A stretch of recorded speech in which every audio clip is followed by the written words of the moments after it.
Calcula-se que em todo o Brasil existam cerca de 1 milhão de apreciadores de briga de galos. Em todo o mundo, estima-se que esse número passe da casa de 10 milhões.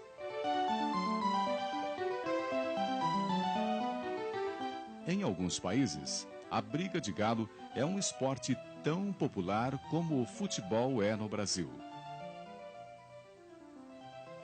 É um esporte que desperta muita paixão em seus apreciadores. Conta-se que personagens históricos como Napoleão e Winston Churchill eram apreciadores de brigas de galo. Eu acredito que o galo, a primeira coisa, para quem gosta de galo, para quem quer gostar, para quem quiser praticar esse esporte, a primeira coisa tem que entender por que ele briga.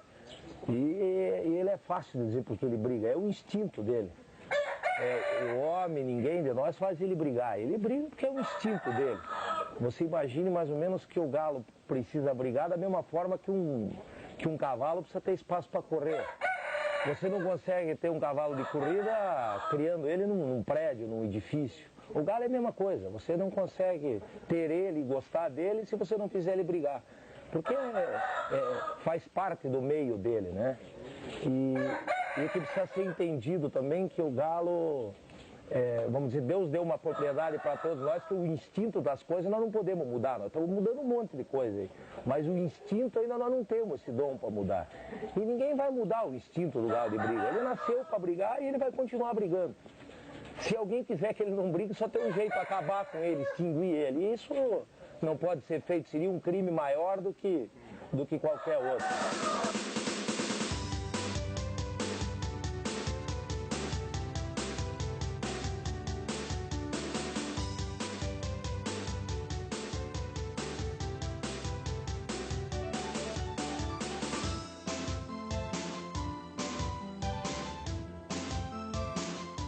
Os apreciadores de briga de galos organizam-se em associações, editam revistas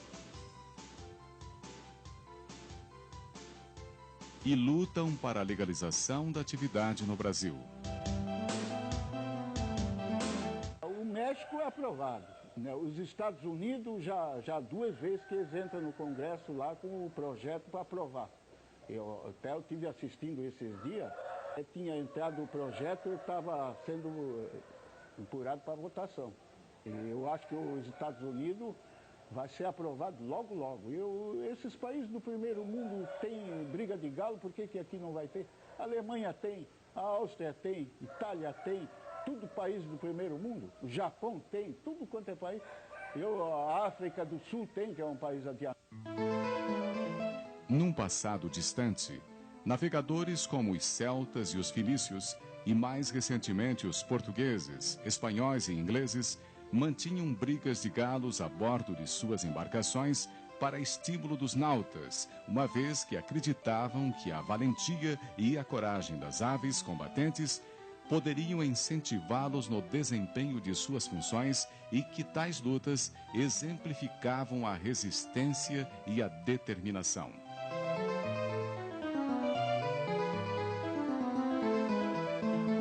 Conta-se que os grandes conquistadores do passado, como Ciro da Pérsia,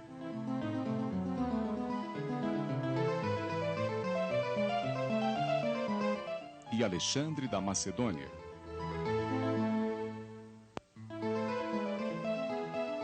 colocavam galos para confrontarem-se diante de seus exércitos nas vésperas das batalhas, para que o exemplo desses guerreiros emplumados estimulassem os soldados na réfrega que se aproximava.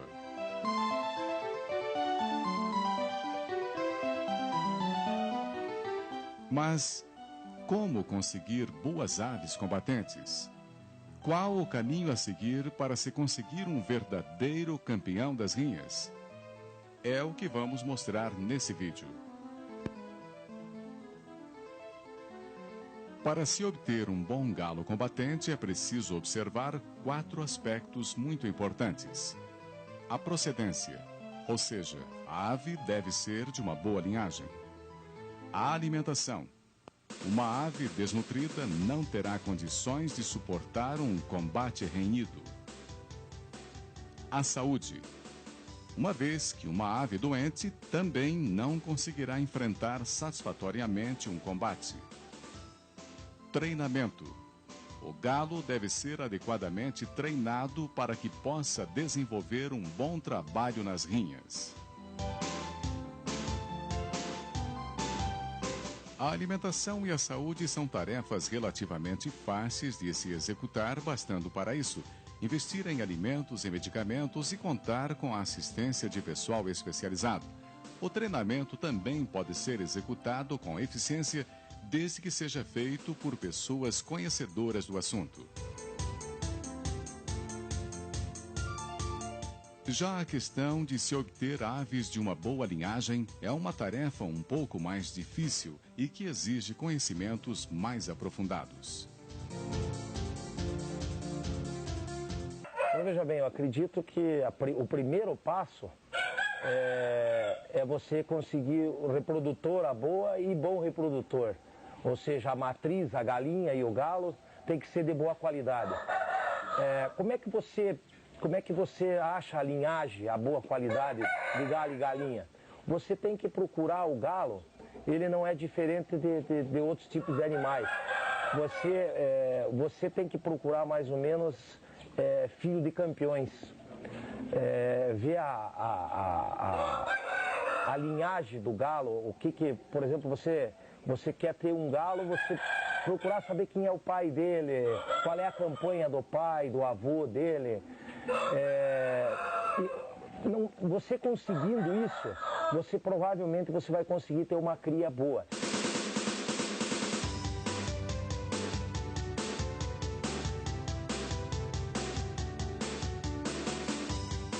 É necessário conhecer as raças e seus cruzamentos para se chegar a uma espécie de boa qualidade.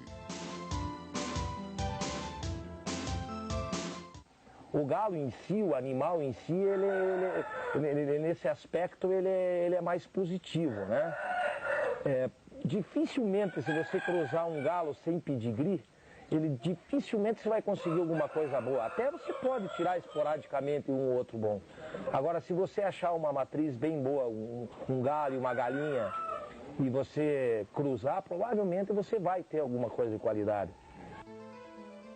E a raça nada mais é do que as características adquiridas pelas aves num período histórico em que as populações humanas e os animais se mantinham isolados, cada um em seu respectivo habitat natural, delimitado pelos acidentes geográficos e pelas dificuldades de locomoção e comunicação, desenvolvendo-se assim de uma forma absolutamente dependente das condições do clima, geografia e demais condições locais. Assim, conclui-se que as raças são expressões ecológicas espontâneas, fruto de permanente confronto entre a herança genética e o meio ambiente, sem a interferência do homem. Nesse raciocínio, constata-se que as raças autênticas se formaram muito antes do advento da tecnologia e que as raças atualmente existentes são frutos da manipulação do homem, visando a obtenção de exemplares de melhor qualidade.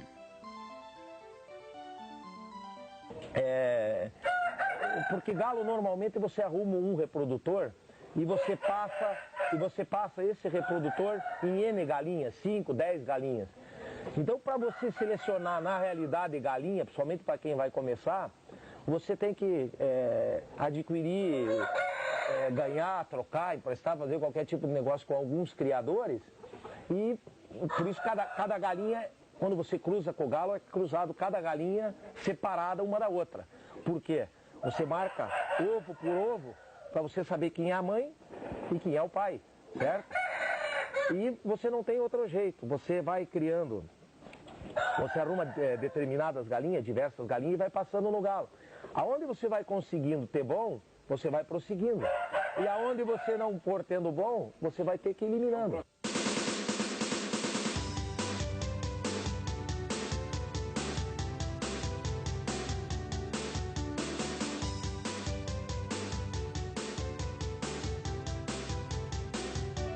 Os pesquisadores admitem que praticamente 4 raças deram início ao que hoje conhecemos como galo combatente.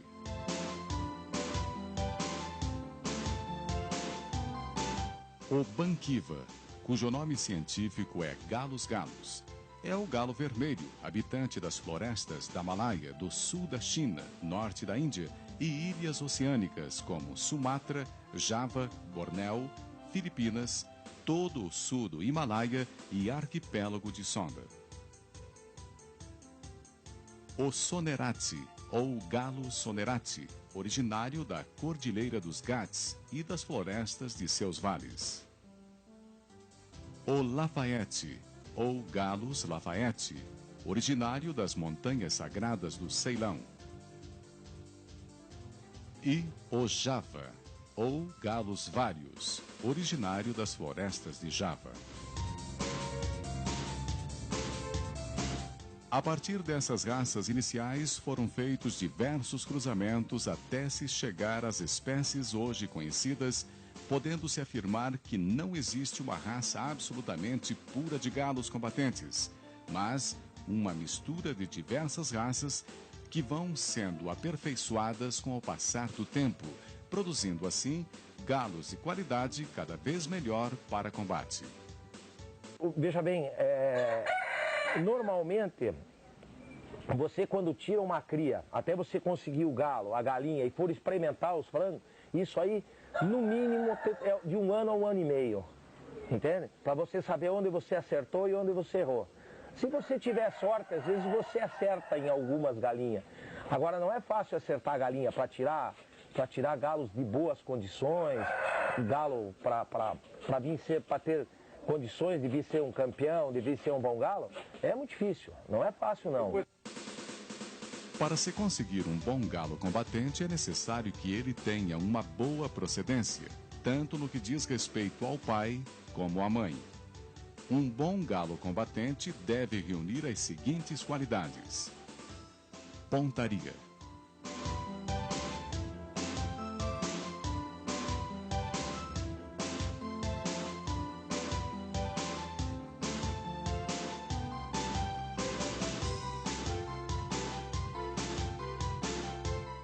rapidez,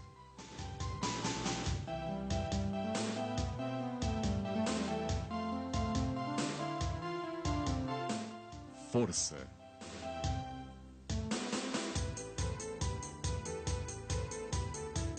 resistência,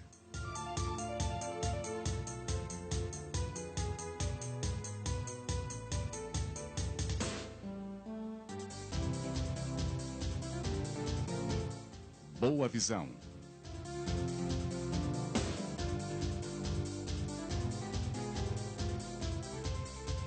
excelente musculatura,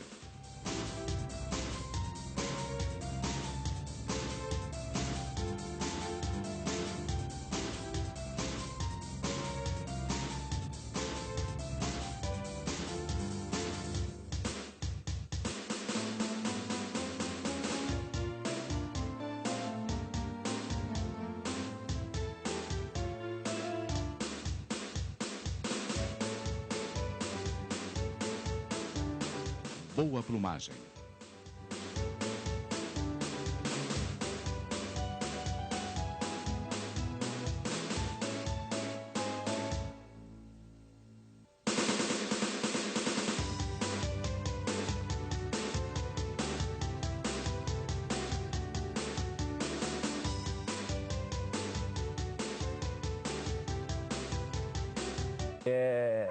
No meio galístico, nós conversamos sempre um com o outro. Quando o frango está numa base de 10 meses, mais ou menos, nós recolhemos eles para a cocheira, que é onde a gente cuida dos galos de briga. O que é cuidar? Cuidar é preparar ele para ele talvez vir ser um campeão amanhã depois, né? Então, com 10 meses, nós trazemos ele para a cocheira. Nós temos os tratadores que lidam o dia inteiro com eles, né? Então, o primeiro processo, depois eu vou te mostrar, a gente tosa ele, tira as penas para ele ser massageado, né? Para ele ser massageado, você faz um processo de treinamento nele, dá as condições mínimas para ele, ele passa a ter uma outra alimentação, que é uma alimentação já propriamente dita para quem vai brigar, para quem vai ser um atleta. Vamos dizer, você tem uns frangos de uma cria, eu chego, você já experimentou os frangos? É esse processo. Então, você numa faixa de 60 a 90 dias, você sabe se eles vão servir para brigar ou não. Você normalmente, vamos pegar assim um lote fechado, quando você tem 50 frangos, se você tiver sorte, você às vezes consegue fazer até uns 20, 30 deles, você consegue fazer com que eles venham ser atletas, com que eles venham brigar. Isso quando você tem sorte. E às vezes você cria um lote de 50 e não tira nenhum, entende? Os galistas mais antigos já afirmavam que a galinha tinha uma importância maior que o galo na transmissão de qualidades combatentes aos filhotes.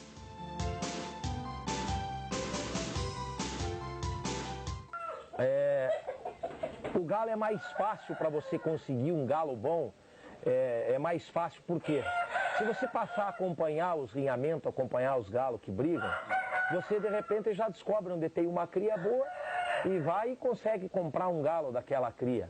Agora o grande problema do galo de briga é a galinha, porque o galo você seleciona ele brigando.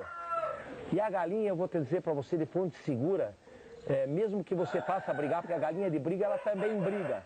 Mas existem algumas galinhas no meio que não briga. E isso nós já fizemos algumas experiências, nós já tentamos com o tempo, nós pegava duas galinhas, coloca, elas brigavam e ele tentava selecionar a galinha, como se você seleciona o galo pela bondade dele, a galinha também você selecionar pela bondade ela brigando. Não tem nada a ver. Não tem nada a ver. Eu, inclusive, te conto que a melhor galinha que eu tive, a melhor reprodutora que eu tive da minha vida, que eu dei o nome, inclusive, da rainha Elizabeth dela, ela nunca pegou briga na vida. Ela simplesmente vinha uma galinha, ela corria, nunca pegou briga. E deu alguns filhos campeões e nunca pegou briga na vida. Quer dizer, não era o negócio dela. Essa tese parece que vem sendo confirmada por pesquisadores mais modernos, como o biólogo PhD norte-americano Donald P. Hollis, profundo conhecedor de galos de briga, que tem publicado diversos trabalhos nesse sentido. As pesquisas constatam que a grande quantidade de energia necessária para a contração muscular, de vital importância para a ave durante os combates, provém da combustão do alimento, que produz uma energia química chamada ATP, cuja hidrólise nas células do músculo origina a imediata energia para a contração.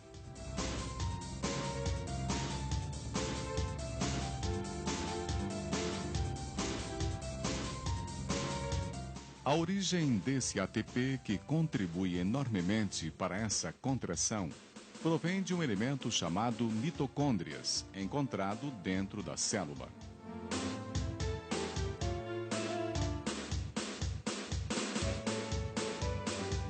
As mitocôndrias contêm DNA, o material que guarda o código de hereditariedade que se transmite de geração em geração.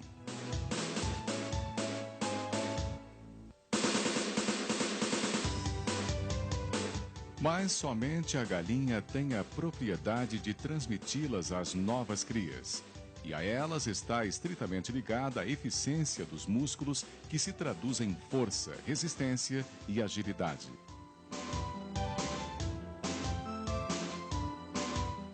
E os galos de briga dependem de forma vital dessa energia durante os combates. Daí a grande importância da galinha na reprodução de bons galos combatentes.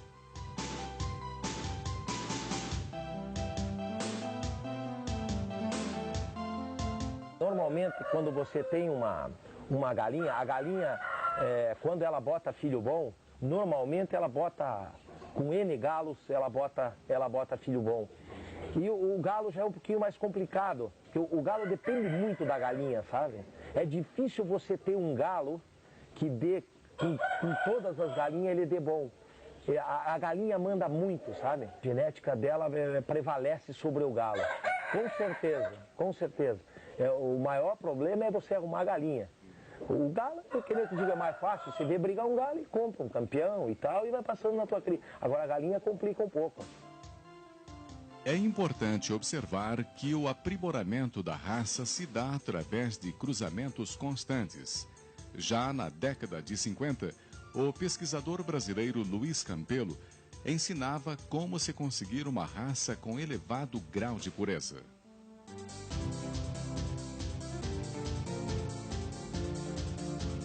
Para isso, é necessário escolher um casal de aves de excelente procedência e fazer um primeiro cruzamento. Antes de fazer o cruzamento, é necessário observar se as aves estão em boas condições de saúde, devidamente vacinadas e desvermifugadas. Na ilustração, observa-se que o cruzamento da ave A com a ave B resultou numa ave C, que apresenta as características de uma meio-sangue. O próximo passo é cruzar a mesma ave A, desta vez com a ave C, ou seja, com a meio-sangue, obtendo-se assim uma ave D, que apresenta 3/4 de sangue.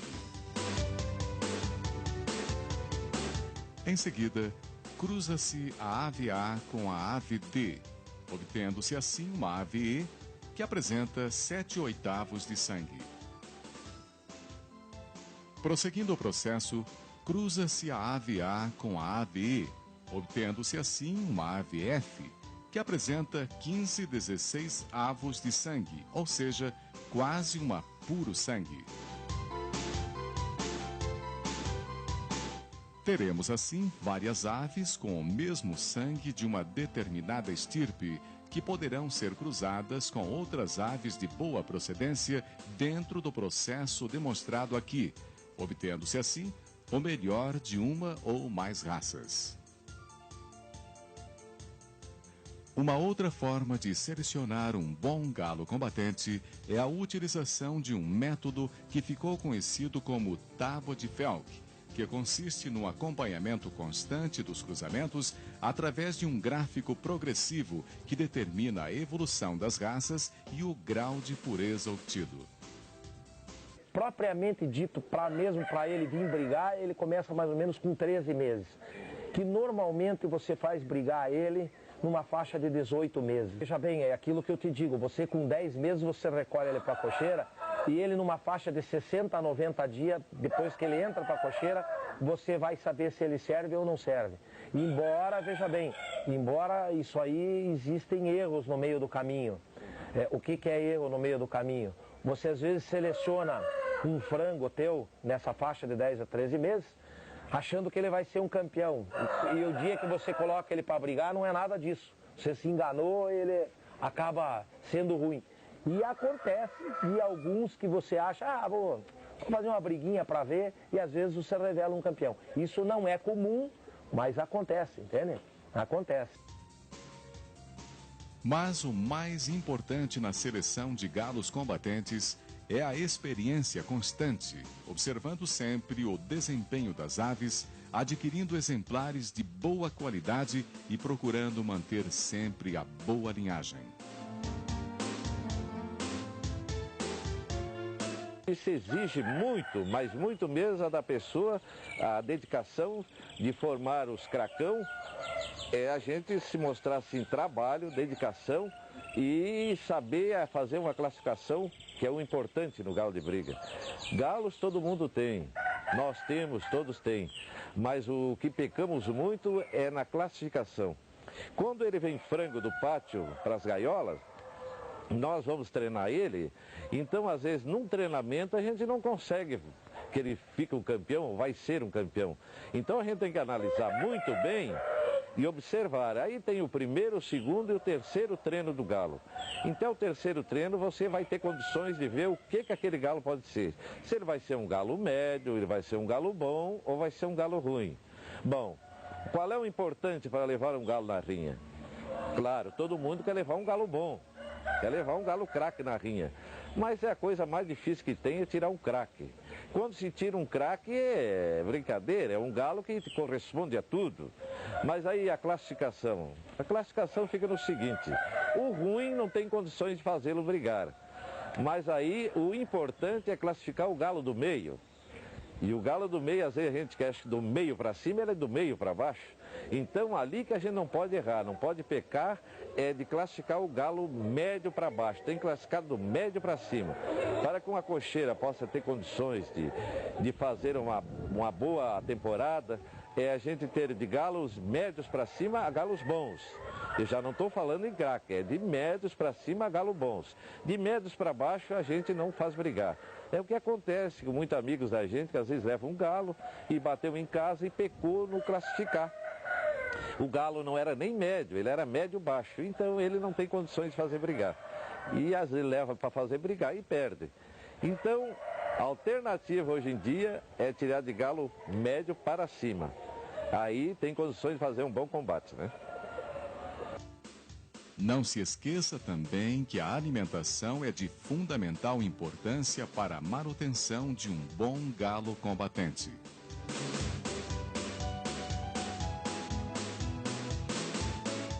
Por isso, procure seguir uma dieta correta para as aves, desde o nascimento até a fase adulta. Quando ainda na fase de pintinho, a ave consome ração inicial, até aproximadamente a idade de 30 dias. Para melhorar a ração dos pintinhos, é interessante misturar leite, pão e ovos cozidos. Também é desejável o fornecimento de vegetais, em especial a couve, devido à grande quantidade de ferro que ela contém, o que contribui em muito para o desenvolvimento da ave.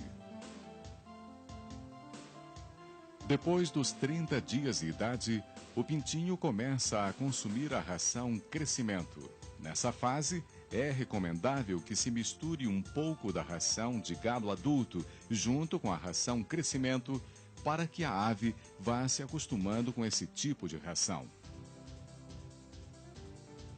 No entanto, deve-se triturar a ração de adulto para que o pintinho possa comer.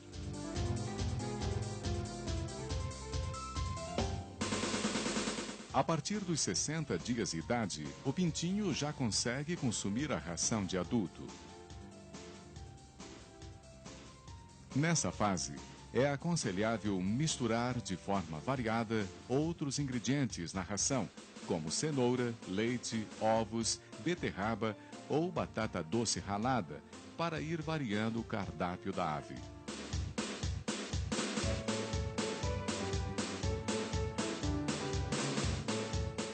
Embora existam no mercado rações especiais para galos combatentes, você mesmo pode preparar sua própria ração, utilizando alimentos importantes para o desenvolvimento das aves combatentes, como milho, sementes de girassol, aveia, trigo, lentilha e diversas espécies de frutas e legumes.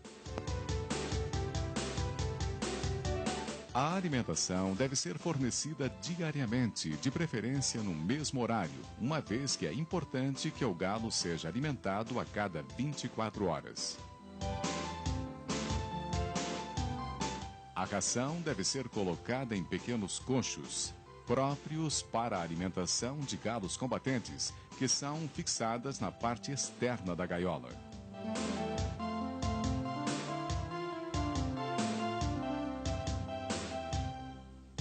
Um galo combatente adulto consome cerca de 110 a 120 gramas de ração por dia.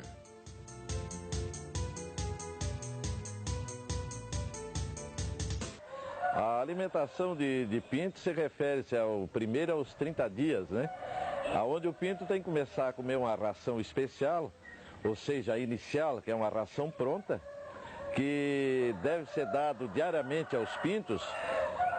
E juntamente com a ração inicial, a gente também procura dar uma alimentação mais forte para o animal, ou seja, dar o leite, ovos cozido com pão, fazer uma papa e dar diariamente para eles comer. E a partir dos 12 dias, a gente já também tem que procurar dar um verde, ou seja, a couve, que é muito importante para o animal, para desenvolvimento, onde a couve tem muito ferro. É uma parte essencial que a gente tem que observar muito nos pintos, até os 30 dias, é o verde que não pode faltar. E aí, a partir dos 30 dias em diante, a gente começa já a dar um outro tipo de ração, a ração crescimento.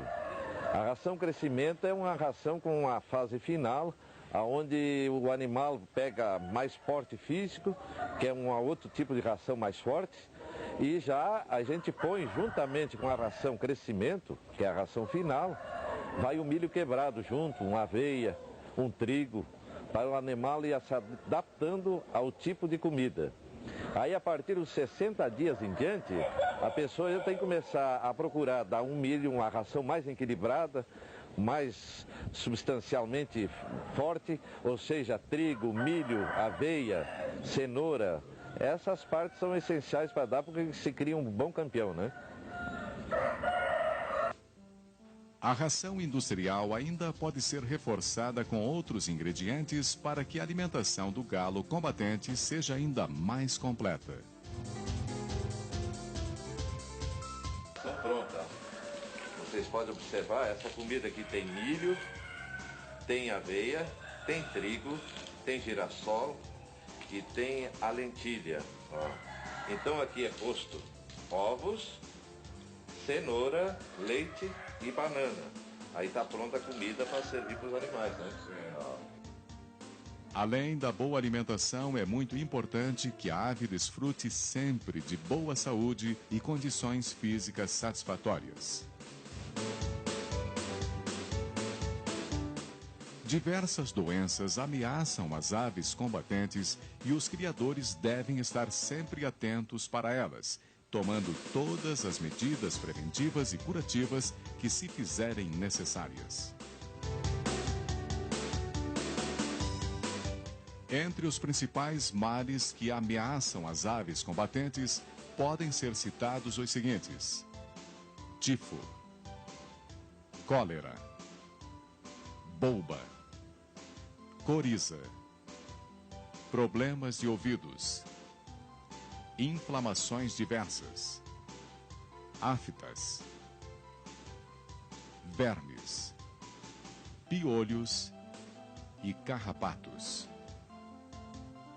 O que se refere em doenças de animais, é uma das coisas que mais preocupa a gente como criador, é os pintos quando, logo no começo, que são colocados no pátio, que transforma, pega um clima diferente, ou seja, muito frio, muito calor, chuva, onde dá muita coriza.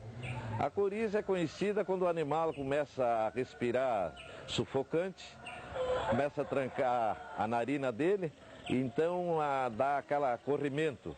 Então a gente tem que usar a base de sulfo e antibióticos para que consiga curar essa coriza.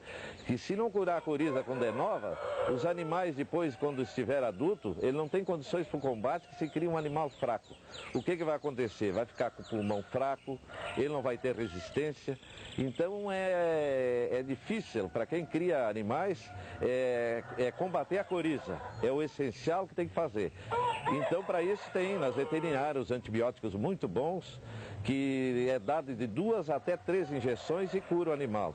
Mas para isso tem que pegar o animal, prender ele, dar a injeção no dia certo e em 3, 4 dias o animal está curado. E quando ele não curar, não soltar ele.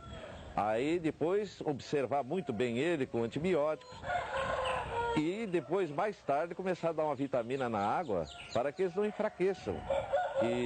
Que tomam uma vitamina assim diariamente na água, fazer uma comida forte para que eles voltem depois ao normal do peso dele, que descai muito o peso do animal.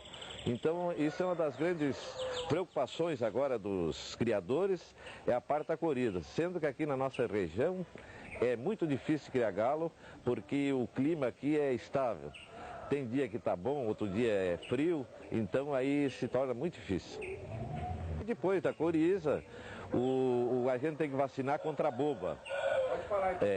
A boba é o seguinte, principalmente na parte do verão, a boba afeta muitos animais, onde cria aquela boba de caroço, que atinge os olhos do pinto e dá febre muito alta e vai até o pinto morrer. E então a gente tem que vacinar. Aos 45 dias de idade é comprada uma vacina na veterinária, vacina contra a boba. E é vacinado na asa. Na pele da asa do animal tem 2 agulhazinhas, aonde é colocado naquela vacina, espetado na pele da asa do animal. É fora de sério. O animal nunca mais vai pegar boba e vai ter uma saúde fora de sério. E aí depois vem a coccidiose, que é uma doença de barriga que dá no animal, que depende do tipo de comida que ele come, ele pode ter uma infecção intestinal, uma coccidiose nele, mas existe remédio para isso também, que se compra, chega no veterinário, que é uma casa boa, ele vai indicar um tipo de remédio que combata essa doença, ou seja, a coccidiose. Aí depois vemos, tem mais outra doença também que atinge muitos animais, é a cólera e o tifo. A cólera e o tifo é os sinais que dão crista roxa, animal pálido, sem vontade de caminhar, triste, é a cólera ou o tifo que atinge. Então também tem a vacina para a cólera e o tifo. Essa vacina é dada nos animais a partir dos 4 meses em diante, é aplicada a vacina contra a cólera e o tifo. Essa vacina vai ser revacinado novamente aos 6 meses. Após 6 meses de novo, é recebido nova vacina. Aí o animal está vacinado, não precisa levar mais outra vacina. Então são 2 vacinas que levam. A primeira vez e a partir do 6º mês de novo é vacinado novamente. Além das doenças que se manifestam, normalmente os galos também apresentam outros problemas, como inchaço nos pés e furos e esporas em diversas regiões do corpo.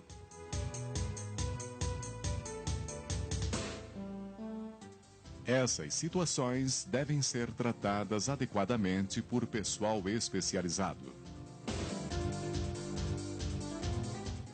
O ideal é consultar um médico veterinário especialista em aves para atender a cada um desses casos na medida em que forem surgindo. Ou melhor ainda, para preveni-los quando isso for possível. Assim, com uma seleção adequada, boa alimentação e condições sanitárias satisfatórias, é possível produzir e preparar galos combatentes da melhor qualidade.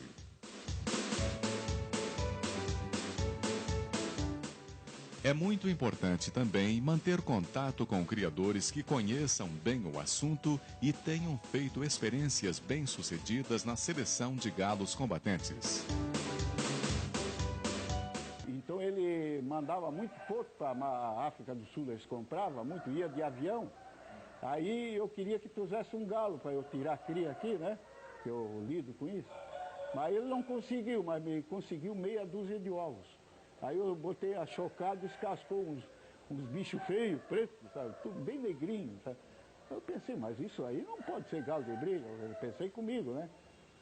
Aí eu recruzei mais 1, 2 vezes. Saiu cada galo espetacular. Eu estou brigando esses galos hoje ainda.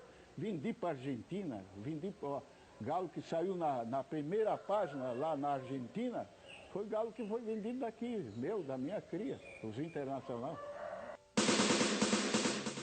Com as informações aqui transmitidas e muita paciência e dedicação, você estará em breve produzindo verdadeiros campeões. Boa sorte a você e seus galos.